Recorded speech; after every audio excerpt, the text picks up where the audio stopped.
ये कहानी एक कंपनी की है जो एक इंसान की उम्र लेके किसी दूसरे इंसान को देते हैं और देने वाले इंसान को काफी सारे पैसे दिए जाते हैं। अगर कोई अमीर इंसान बूढ़ा हो गया हो तो वो वापस पैसे देके जवान हो सकता है। तो ये कंपनी एक डोनर ढूंढती है जो उसके डीएनए को मैच करता हो और उसके बाद ये कंपनी उस इंसान से उम्र लेके उस अमीर इंसान को दे देती है। कहानी की शुरुआत होती है फ्यूचर को दिखाते हुए, जहाँ इंसानों ने काफी तरक्की कर ली, जहां हमें एक कंपनी को दिखाया जाता है जो उम्र को डोनेट करती है। अब हम उसी कंपनी के मैनेजर को देखते हैं जिसका नाम मैक्स है। वो एक फैमिली के पास आया होता है और ये उस डोनर को ढूंढना इतना आसान नहीं है, और वो अगर मिल भी जाए तो उसके मर्जी के बिना ये उससे उसकी उम्र नहीं ले सकते। तो मैक्स ऐसे डोनर को ढूंढ के उन्हें राजी करने का काम करता था, और आज भी वो एक फैमिली से मिलने आता है जिनका एक 18 साल का बेटा होता है और वो भी किसी के मैचिंग का डोनर होता है। मैक्स उसे बोलता है कि अगर तुम अपनी लाइफ के 15 साल हमें दे दो तो हमारी कंपनी तुम्हें 7 लाख यूरोज देगी, जो कि काफी ज्यादा बड़ी रकम है, जिसकी वजह से तुम कुछ भी कर सकते हो, अपनी फैमिली की मदद भी कर सकते हो,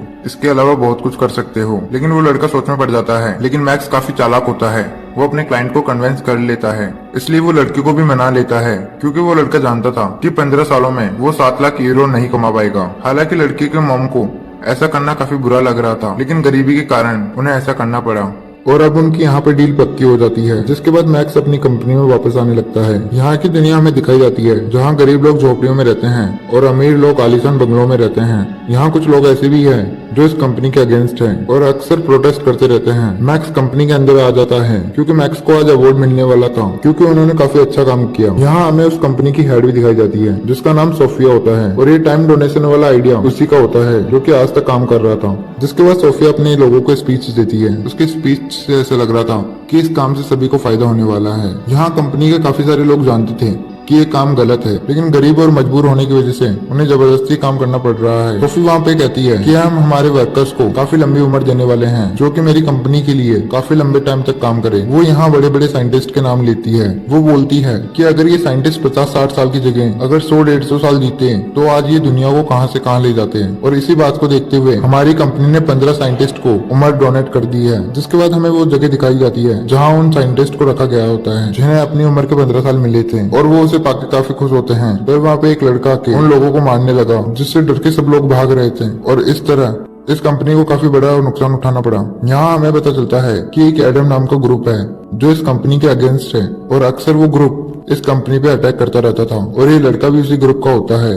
और इस बात का जब सोफी को पता चलता है तो उसे काफी गुस्सा आता है। यहाँ हमें 2 काबिल लोग दिखाए जाते हैं जो सोफी के लिए काम करते हैं। वो उसके गार्ड होते हैं, और एडम ग्रुप को ये लोग अपना दुश्मन मानते थे, और इस हमले की वजह से ये अपने काम को तेज कर देते हैं।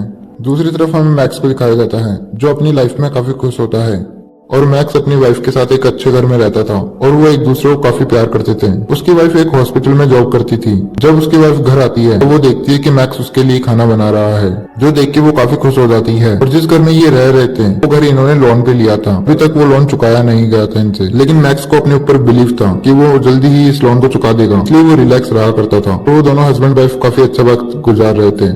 जिसके बाद मैक्स की वाइफ उसके मॉम डैड से मिलने उसके घर आती है। यहाँ मैक्स के डैड भी उस कंपनी के काफी खिलाफ थे, इसलिए उस बात को लेकर इन दोनों के बीच में बहस होया करती थी। लेकिन मैक्स अपनी कंपनी को बुरा नहीं कह सकता था। वो चाहता था कि लोग हमें समझे हम कितनी मेहनत करते हैं। जब रात में मैक्स और उसकी वाइफ घर आते हैं तो वो देखते हैं कि उस बिल्डिंग में आग लग गई है और उनका पूरा घर जल गया है, जो देख के उसकी वाइफ को काफी बड़ा झटका लगा। वो काफी परेशान हो गई। मैक्स उसे हौसला देने लगता है, उसे बोलता है कि तुम रिलैक्स करो। वो उसे समझाता है कि घर का सामान जला है क्योंकि घर का लोन इंश्योरेंस पे था, इसलिए इंश्योरेंस वाले पैसे दे देंगे। लेकिन झटका तो तब इन्हें लगता है जब इंश्योरेंस वाले भुगतान करने के लिए मना कर देते हैं, क्योंकि उनका मानना था कि वहाँ पे आग मोमबत्ती की वजह से लगी, जो कि आपकी लापरवाही की वजह से लगी थी, इसलिए हम उसकी भरपाई नहीं करेंगे।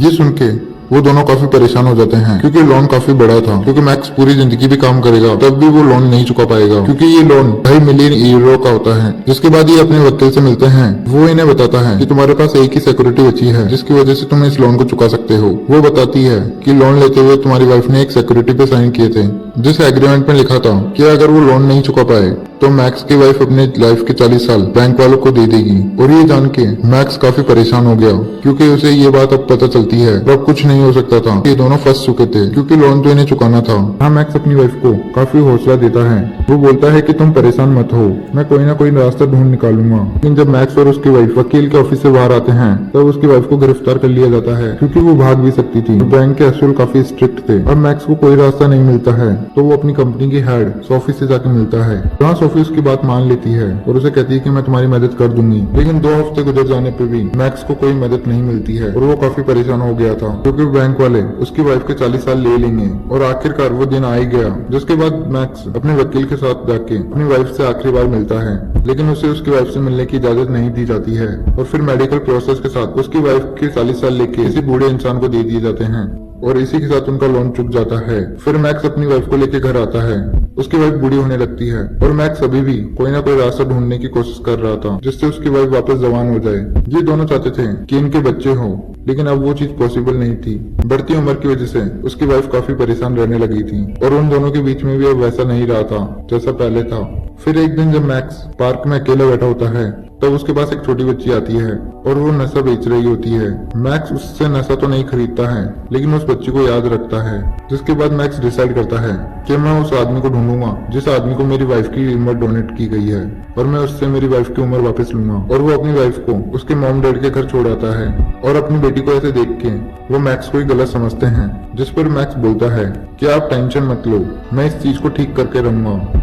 जिसके बाद वो उस बच्ची के पास आता है जो उसे नशा बेचने आई थी। यहाँ में पता चलता है कि वो कोई छोटी बच्ची नहीं होती है, बल्कि उसने अपनी उम्र डोनेट करके ऐसा करा है।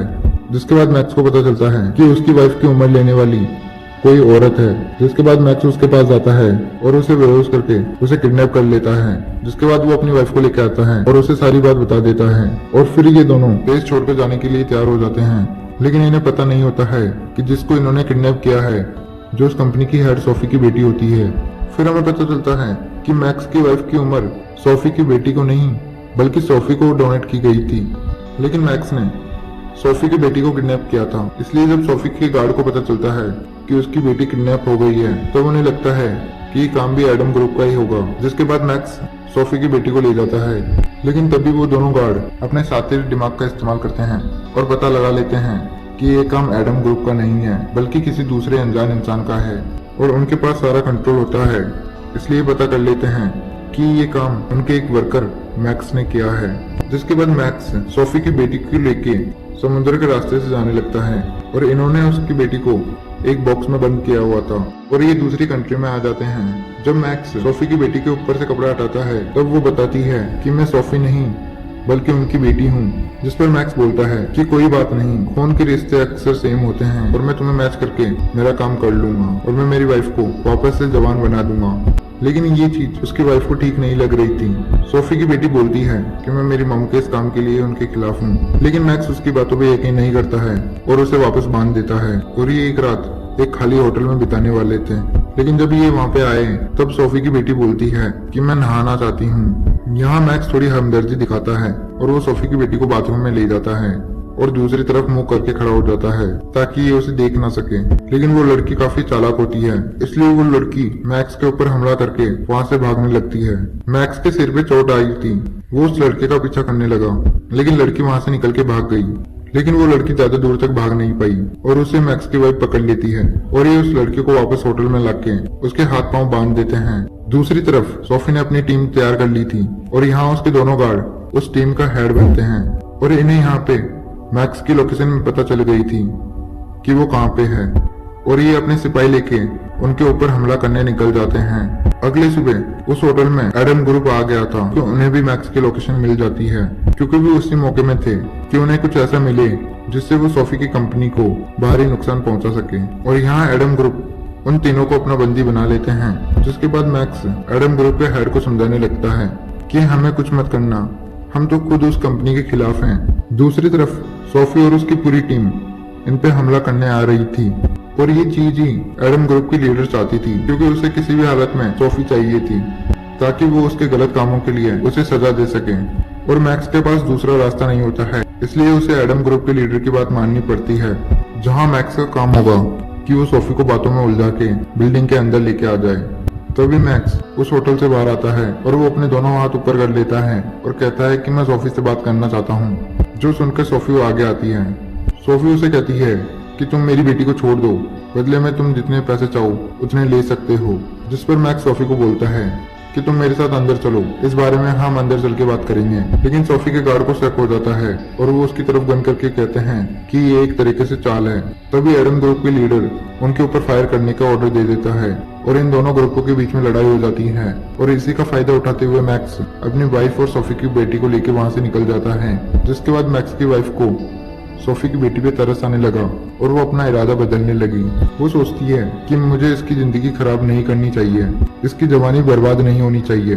लेकिन जल्दी उसे भी पता चल जाता है कि वो भी अपनी मॉम की जैसी है, इसलिए वो उसकी बेटी को उसे लेकर डॉक्टर के पास जाती है और फिर वो मेडिकल प्रोसेस करते हैं।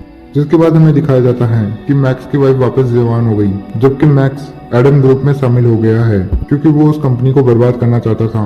अब सोफी की बेटी बूढ़ी होने लगती है और अगर उसे जवान होना था तो उसका एक ही डोनर था जो खुद सोफी थी, लेकिन वो काफी खुदगर्ज होती है, इसलिए वो अपनी बेटी को अपनी उम्र नहीं देती है। दूसरी तरफ हम मैक्स को देखते हैं जो इस कंपनी पर अटैक करने जा रहा था और इसी के साथ ये मूवी एंड होती है। इसका दूसरा पार्ट देखने के लिए हमारे चैनल को सब्सक्राइब करें।